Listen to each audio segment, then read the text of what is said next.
4 years have passed since the mortal races gathered together in Anaheim, California. And now, the drums of BlizzCon thunder once again. Let me hear the thunder! This guy's got a lot of hype, man. I love him. I love him. Thank you for being here with us today. Hello, everyone, and welcome to the World of Warcraft What's Next panel. My name is Taryn Gregory, and as you may have heard, thank you. As you may have heard from Chris during the opening ceremonies, we are at the dawn of a new era of Warcraft. Oof, the World Soul Saga. A story that will play out over the next 3 expansions and will take us on an adventure in World of Warcraft like we've never experienced before. This saga kicks off with the War Within. In this first chapter, our heroes will be called on an expedition to the subterranean depths of Azeroth, revealing a new world full of mystery, wonder, and darkness. There we will confront the shadows below and face new challenges on the battlefield as well as in ourselves. So what is next? During this section, I'll share an overview of the story of the War Within, and then next you'll hear from Maria Hamilton, who will speak to zones and cultures, and then wrapping up with Morgan Day, who will talk about dungeons, the raid, and our new systems. Nice. Let's dig in. In our cinematic reveal, did you guys enjoy the cinematic? Dude, I thought the cinematic was a little bit dry. Big shout out to the cinematic team for the work. It's really good, but it could have showed a little bit more. We witnessed as Thrall found Anduin Wrynn, who has been wandering alone for the last few years, grappling and lost in his own thoughts and dealing with the experience that he's been through, as many of you may have remembered. Throughout this and our features trailer, we learned 2 very important developments, starting with these visions. Thrall spoke of a vision calling out from the heart of the world, like a voice from a dream. This radiant song will compel our heroes to investigate its origins, and while at the same time, a darkness has been gathering, even as the heroes adventured on the Dragon Isles, and in the War Within, the mysterious harbinger that Iridikron spoke of will reveal themselves. Xal'atath has returned. I honestly can't remember Xal'atath. Freed long ago from the black blade that once bound her, she is now the harbinger of a new era of the Void's dark machinations. And her message is clear. The Black Empire has fallen. The old gods are dead.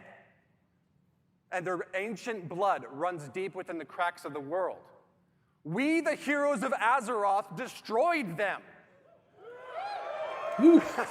The forces of the Horde and the Alliance have proven time and again they are among the most powerful armies that have ever stood. The Harbinger has watched this. She is patient. And while the Black Empire failed, Xal'atath now seeks to set in motion the rise of a new dark legacy, one that knows our true strength and will seek to test it against a new threat of terrible power, the Nerubians of Azj-Kahet. Xal'atath has conscripted the Nerubian queen Ansarek, having offered her people a new future, one in which they will rise from their isolation as a mighty kingdom once again. And here in this sprawling city of Azj-Kahet, we will not find the undead soldiers of the Lich King that we faced before, but instead a new mighty stronghold of the Nerubians as they once were, deadly survivors of the mythic wars that have played out time and again over thousands of years. In return for their loyalty, Xal'atath has granted the Nerubians the means of a dark evolution, one that will turn the Nerubians into a new kind of ferocious and terrifying soldier that we will clash against time and again in the War Within. Now let's talk about who we'll be adventuring with. Priest artifact. How do you like the key art? Yeah. Several of Azeroth's greatest heroes will rise to the call of the Radiant Song, and many will be faced with their own unique challenges. Oh, yeah. Anduin, having survived his ordeal with domination. Yes, look at the art. Oh, incredible artwork. Anduin will be grappling with his relationship to the holy light that he no longer feels worthy of, while Thrall is seeking a connection to these visions spreading across the world and working to find his new place in the Horde. While Magni Bronzebeard, long the Speaker of Azeroth, will confront the heavy weight of that responsibility once and for all. Champion! The wounds champion! Yes! But that brings us to, I know you saw this in the features trailer, Alaria Windrunner.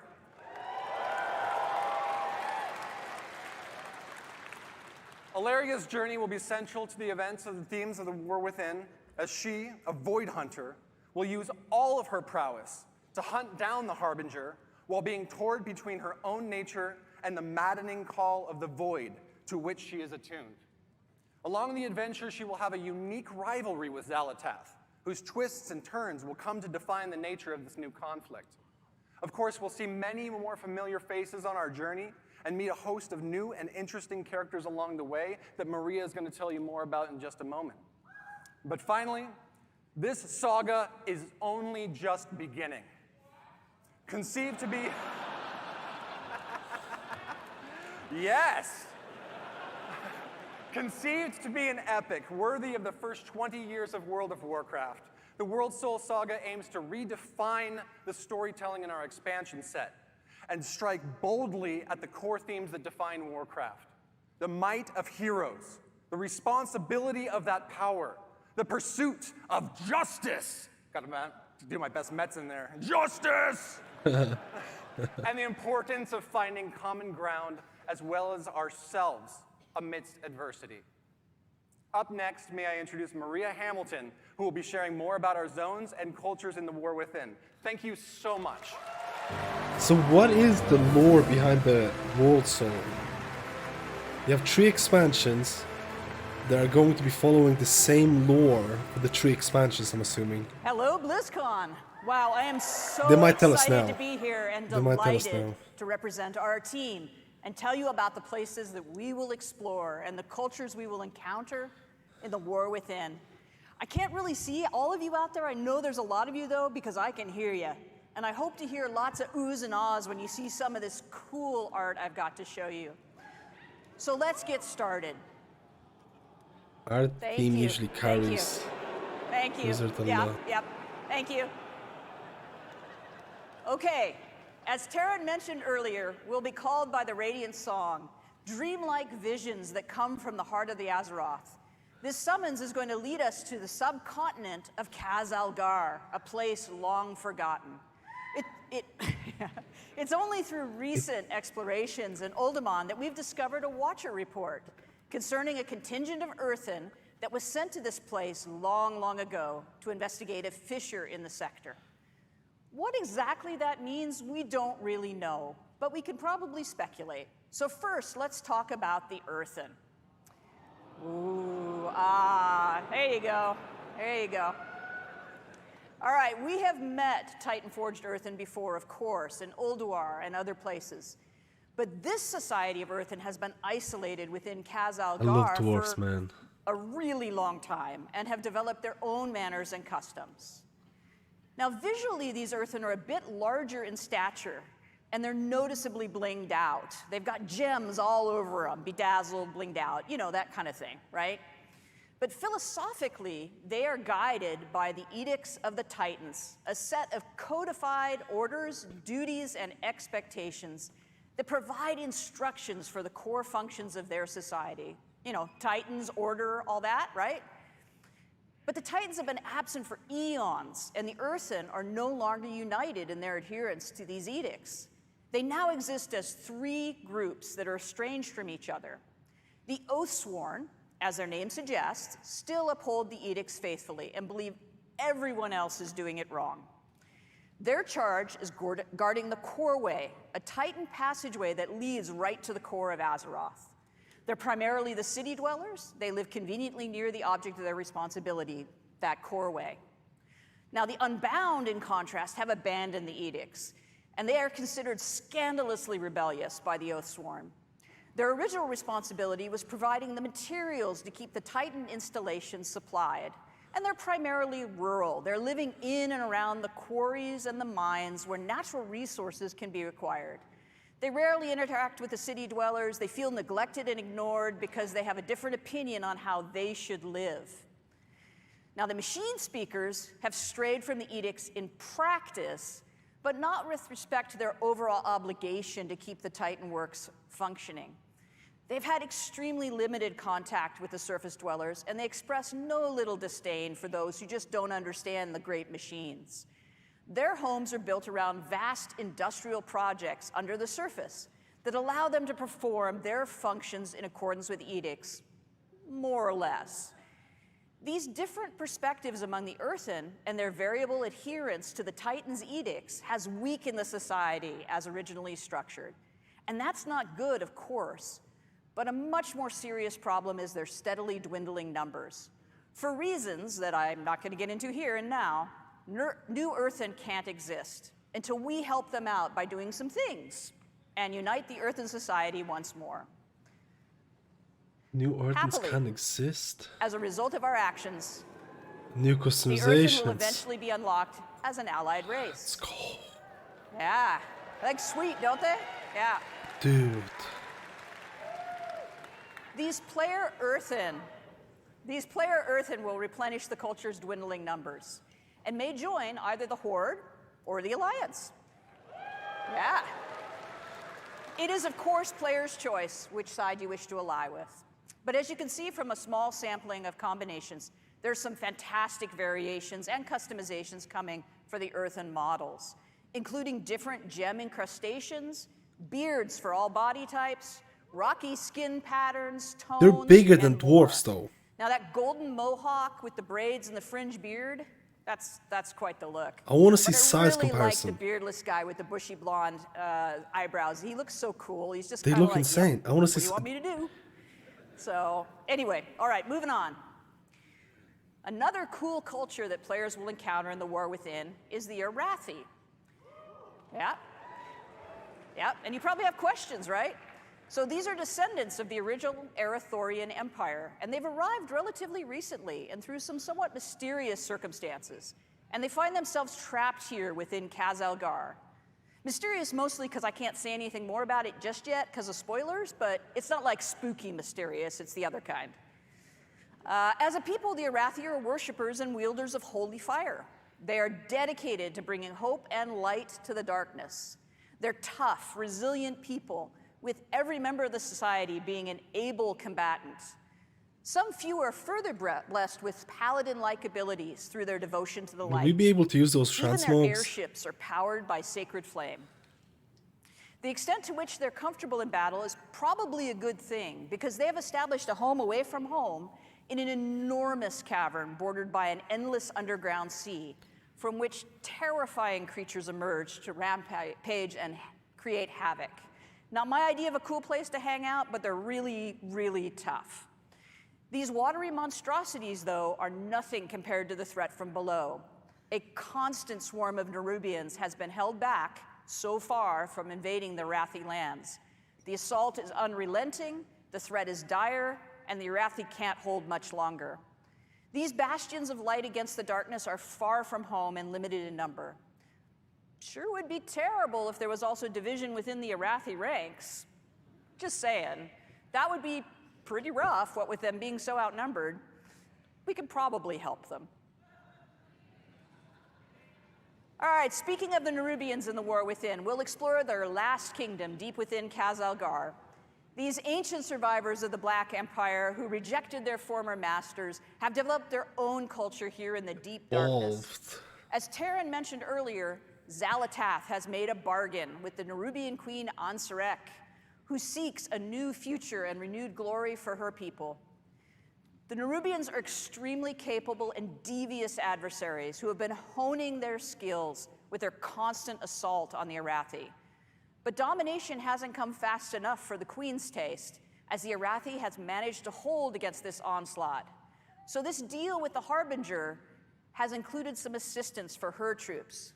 Through some dark alchemical process, Xalatath has provided the knowledge required to evolve chosen Nerubians into paragons of their race, enhancing their viciousness. And Queen Ansarek has embraced these modifications with enthusiasm and eagerly offered her army to achieve the Harbinger's schemes. It appears to be a win-win situation. But not all Nerubians share their sovereign's enthusiasm for change and her embrace of Xal'atath. Shadowy figures with far too many limbs maneuver against the Harbinger's plans in opposition to the Queen's desire. As you might expect, any foray into this Nerubian kingdom introduces us to a variety of citizens, including some forms we've never encountered before.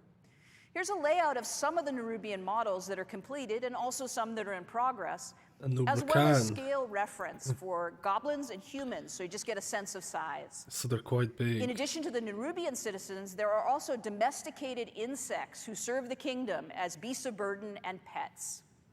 The team is hard at work building out the full range of carapaces, carapae, I don't know, whichever, skittering legs, grabby arms, piercing spiky bits, and creepy eyes for you to enjoy, I guess. All right, let's talk about our zones. The surface of Khazalgar is our first zone, called the Isle of Dorn. This is the home of the earthen surface dwellers, as well as other native species of creatures. The fertile soil, flowering plant life, and generous waterways provide nourishment for animals in this untouched I forget paradise. the name. An important facet of earthen society is Cinderbrew mead. This volatile substance is manufactured from molten honey produced by enormous fiery bees. Their home groves are a remarkable sight as the hearts of the trees themselves glow with lava-like fluid. Harvesting is always an exciting time as the ferocious creatures are understandably protective of their hives.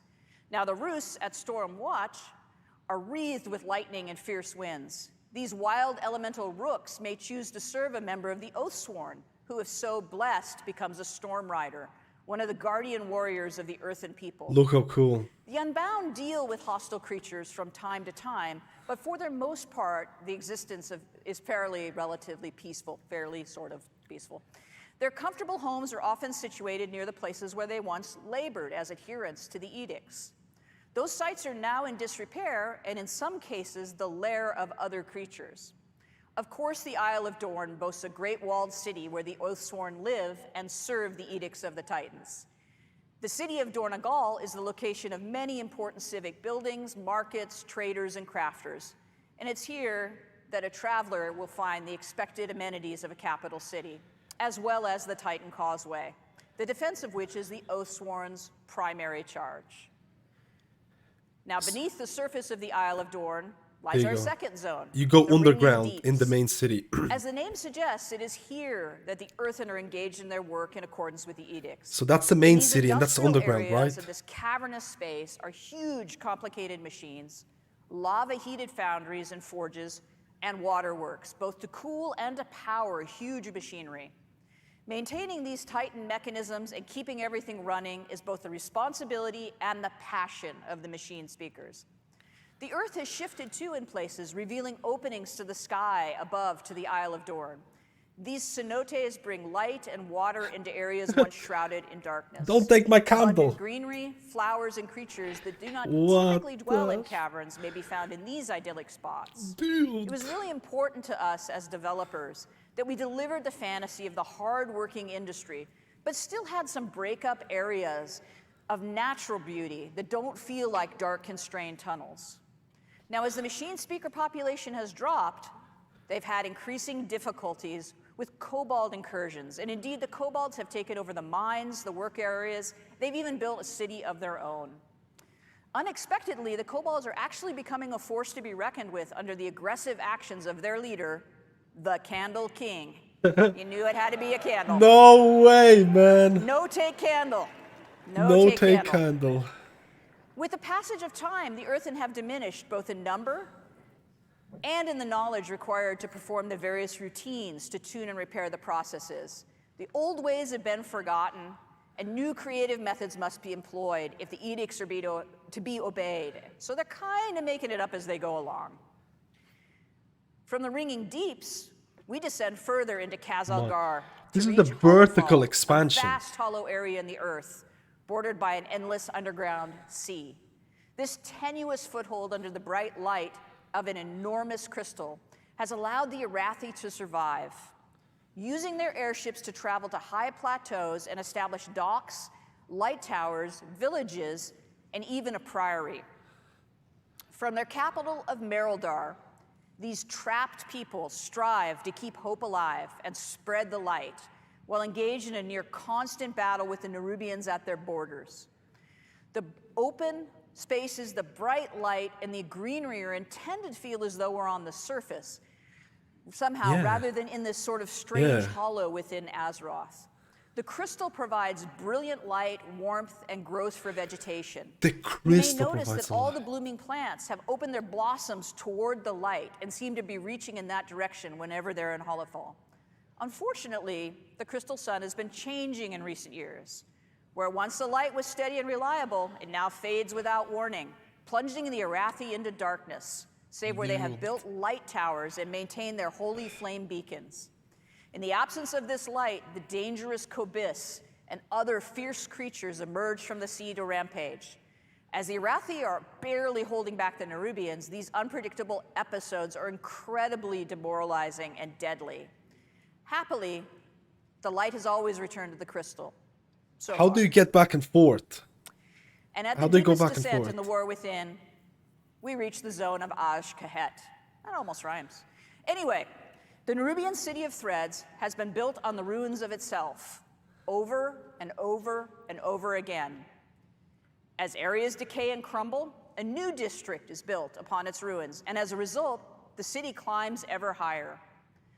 Those Nerubians favored by the queen, or possessing enormous wealth, or both, command the greatest views and live in the highest places over these swarming masses of the many districts. The Burrows is the home of the scavengers, the forgotten, deep in the decay and the filth. The Umbral Bazaar is a trading hub of fine silks, fascinating alchemical discoveries, and other exotic and hard-to-find goods. The Skanes are the home of the lore keepers and scholars who toil to maintain the history of their people and research myths and legends of Azeroth. There are many other districts and less than savory neighborhoods, both well-known and secret, that the careful adventurer could discover, should they risk life and limb to do so. But the key to such exploration is fitting in among the Nerubians and being accepted, an enterprise best accomplished through skill in the use of pheromones and considerable bravery. The zone of Azj-Kahet features areas of spectacular dark beauty that are inhabited by these creatures that have found a way to live among the Nerubians without being deemed a threat, found to be particularly tasty to consume, or just too much fun to torment.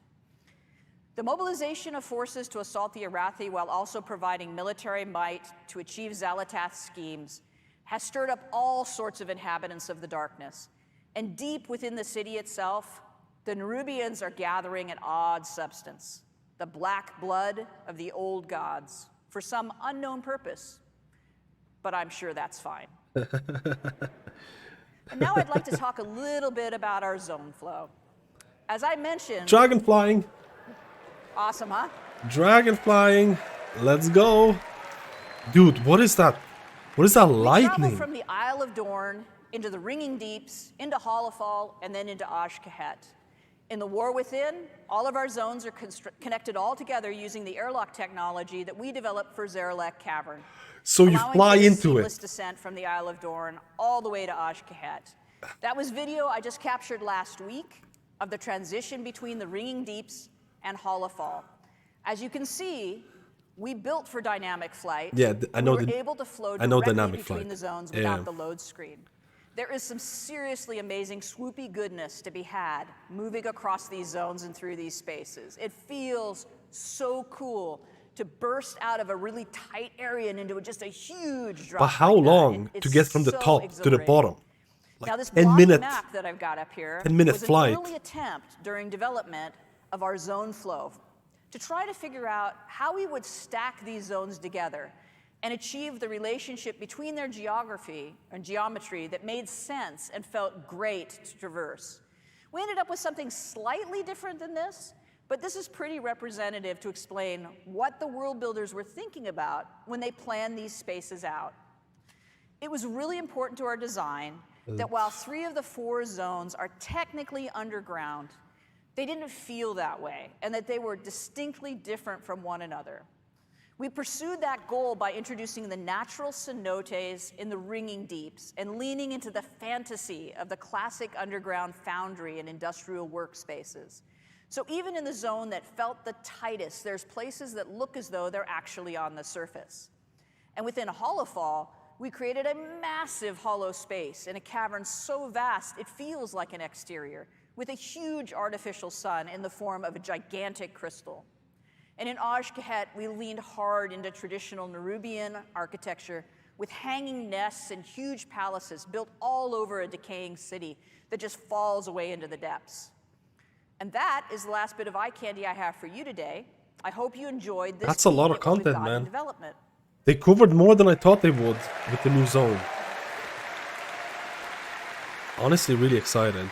I get what they're doing. They're doing underground areas, but at the same time, they're also not doing it because they're scared people are not gonna like the cave atmosphere. Lots of information.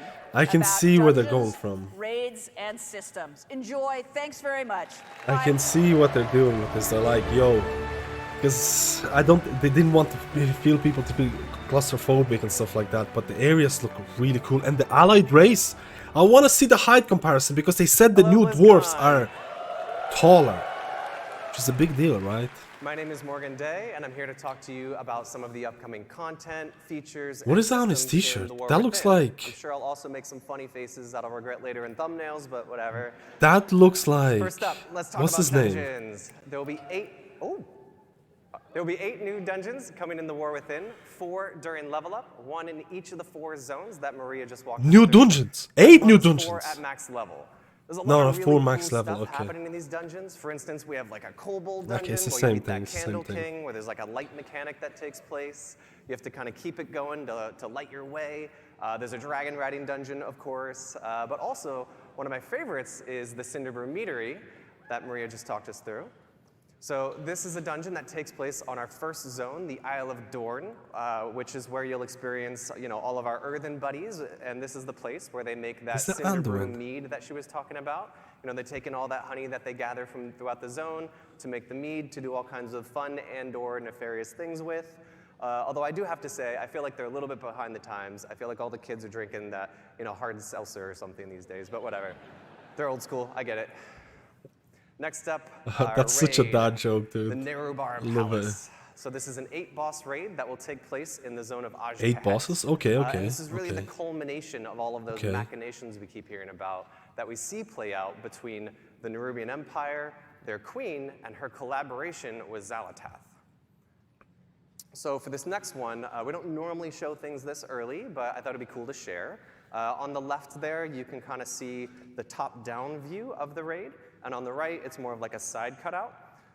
So we like to work on all of our dungeons and raids when they still look like this, as it's much easier to iterate while we're in 2D than it is to couple kind of optional change the bosses. zones around once we're in the game and it's all blocked out.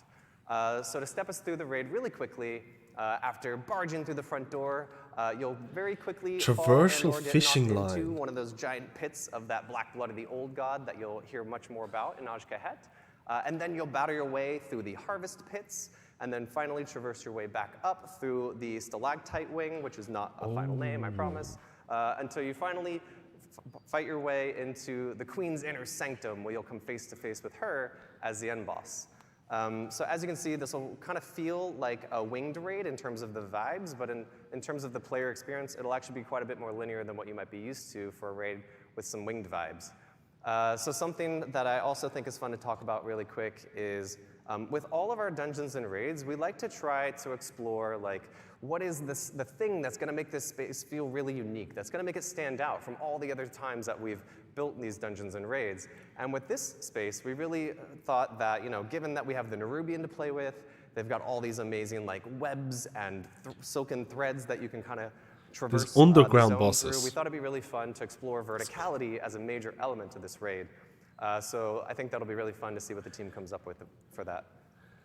Next up, let's talk about systems. Systems. Systems! So Lives I or want to walk you dies. through some of our features and Has to have good systems at systems. a really high level. But first, I want to talk about some of the philosophies that are really guiding us to add these into the War Within.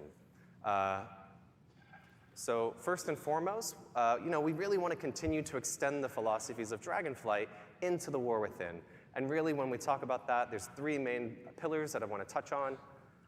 First, we really want to make sure that we're focusing on evergreen features. We want to make sure that we're making World of Warcraft better forever and not focusing on things that we know we're going to have to leave behind as we move into future expansions. Borrowed power. Trying to get rid of the borrowed power, okay. Next, we want to make sure that there's something for everyone. So whether you're a hardcore raider, a PvPer, a collector, or apparently like Holly, you just love to play tons of alts and run around the world. Didn't even include things, Mythic Plus. We want to make sure that there's something in War Within that you can really geek out over and that resonates with you. And finally, we want to make sure that we're continuing to build on our philosophy and build on our systems and content with people who play multiple characters in mind. We want to make sure... Alts. Put your hand up if you're an alcoholic. We want to make sure that we're building all of our systems to really respect the time of the player behind the keyboard and not focusing so much on the accomplishments of that individual character. Yeah, the linking. What was it called? Home so let's something. talk about delves. Delves are a new feature that will be integrated into the outdoor world experience, where the fantasy of these is actually that you'll be joining the Dragonscale expedition in their search for lost treasures all across Khazalgar. Is this like Torghast? So delves are an evergreen feature that is really integrated into that outdoor world experience. We want delves to be a new pillar of endgame content for those outdoor world explorers. We really view this as something like when we added World Quests back in Legion, where they are going to be really integrated and transformative into that outdoor world, especially that endgame loop. Endgame loot with World So one of the Quests. main reasons I'm stoked about delves is that these will provide an opportunity for us to, give seasonal content and rewards to those outdoor world explorers. So that means things like, rewards that you're used to, like mounts, achievements, titles, but we'll also be adding a outdoor row to the Great Vault with War Within.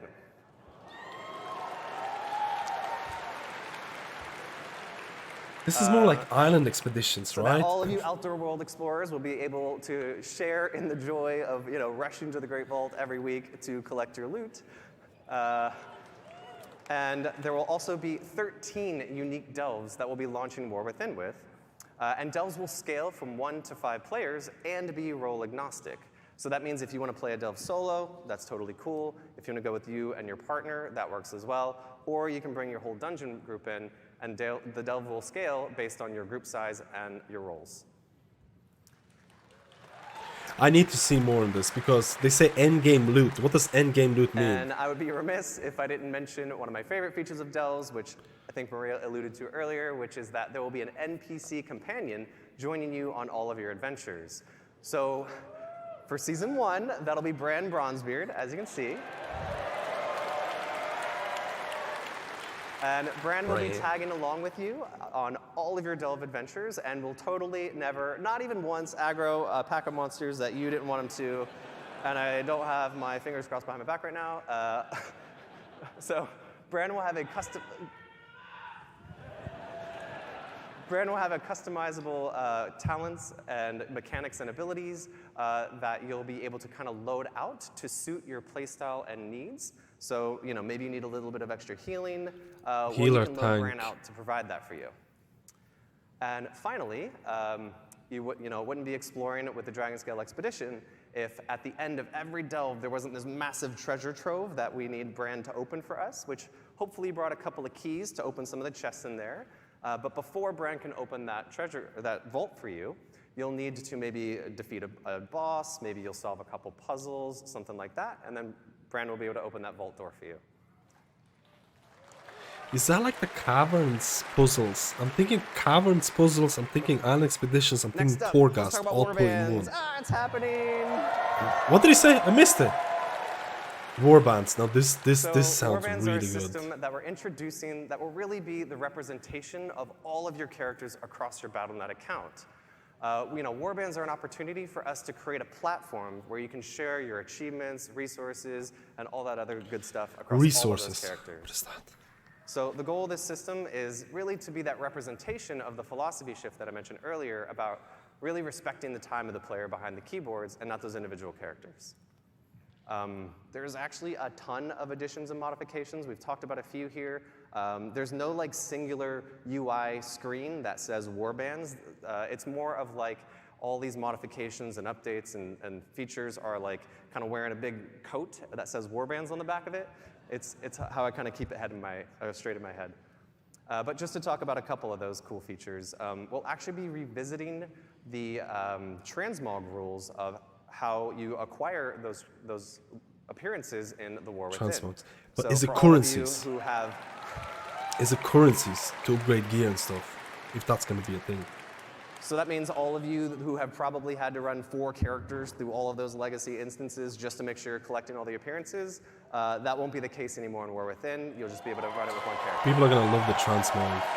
There's an unbelievable amount of players who play the game just for transmog. Like, it's a big deal, man. And oh yeah, Holly mentioned this already, but this is obviously one that people are looking forward to. All of our reputations as well as renown in the War Within will be shared across your entire account.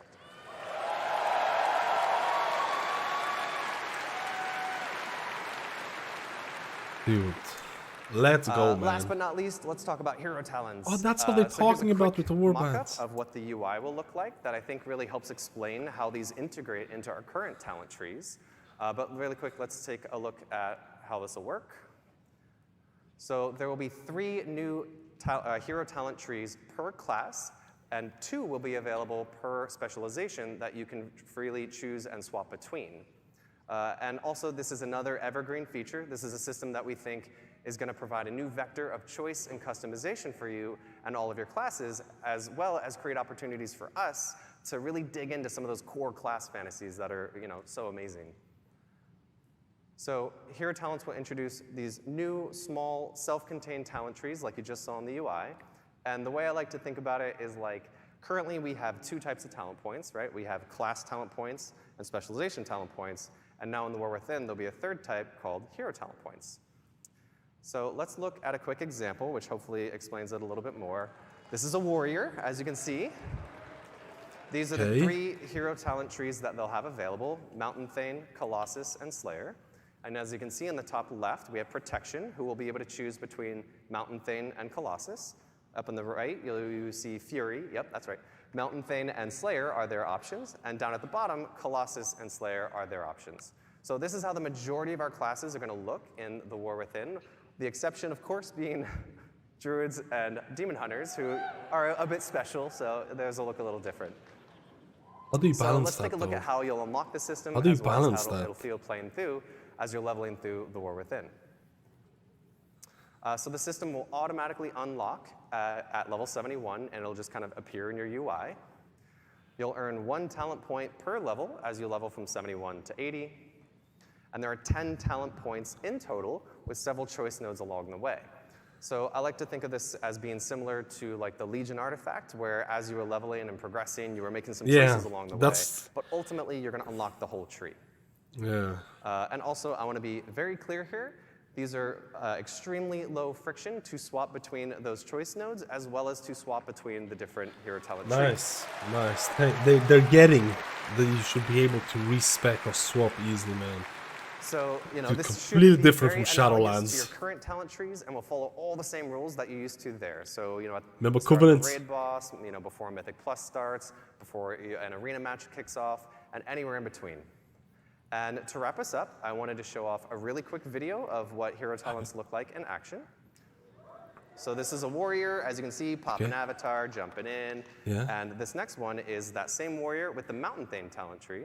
As you can see, Stormbolt hits multiple targets. There's a couple of cool new V effects, and a lot of other cool stuff going It on there as empowers your I've heard some current oohs. abilities as well. Our effects artists will be happy. So Okay. that about wraps us up for our What's Next panel. Okay. I got it. Dude, I wanted to hear more about warbands. More info. Hope you really liked what you saw here, and if you'd like to know more, please join us tomorrow at the deep dive panel at noon, where Ian will walk you through some of what you saw today in more detail. Woo, Ian! As well as a bunch of other cool new stuff in the War Within. So thank you all so much. I hope you have a great BlizzCon. Bye! Thank you, Morgan. Dude, I wanted to see one thing. So they showed this before I'm gonna end this, which is exactly what I want. I wanted to see this. If protection can be Mountain Tane and Colossus, arms cannot be Mountain Tane. So what is going to be specific to this tree that is that's not available to arms? In the same way that Fury can't be Colossus and protection can't be Slayer. How are you going to balance this? Because protection is obviously a tanking spec and the other two are DPS specs. Does that mean Mountain Tane is going to be something more defensive? And then Fury can pick up more defensive stuff? But that means arms cannot pick up more defensive stuff, and they can pick up more of... Like, that's the only thing that I'm unsure of. How are they gonna balance this, especially for different specs? I saw the Druid picture where they have Grove Guardians, where a balanced Druid can possibly use Grove Guardians to use damage, and a Resto Druid can use Grove Guardians to heal. So that's what I'm thinking about this. Overall, this is so... I'm pretty hyped, man. I need to go and see the... I'm probably going to upload the videos for the deep dive as well, because I definitely want to see more deep dive stuff. I'm like, I need to see more on this, and I need to see more on Delves, because Delves... Like, what... Hero talents, yeah, we saw the same thing. You see, Balanced Druid can use Grove Guardians. I'm assuming that's going to be damage. Reputation is really good. Warbands wanted more coverage. Transmog feature is going to be an absolute killer for so many people. They're going to love that. Delves, I'm not 100% certain. It's probably like Island Expeditions, Torghast, all put together. Maybe a bit more. Honestly, I want to see the kind of loot you're going to get. But honestly, super excited. Super, super excited. Let me know how you feel about this and the whole concept of 3 expansions following the same story type of thing. So many news. So much news. I feel overwhelmed. Let me know how you feel about this. Leave a comment below and things like that. And hopefully we're going to upload a video for tomorrow's deep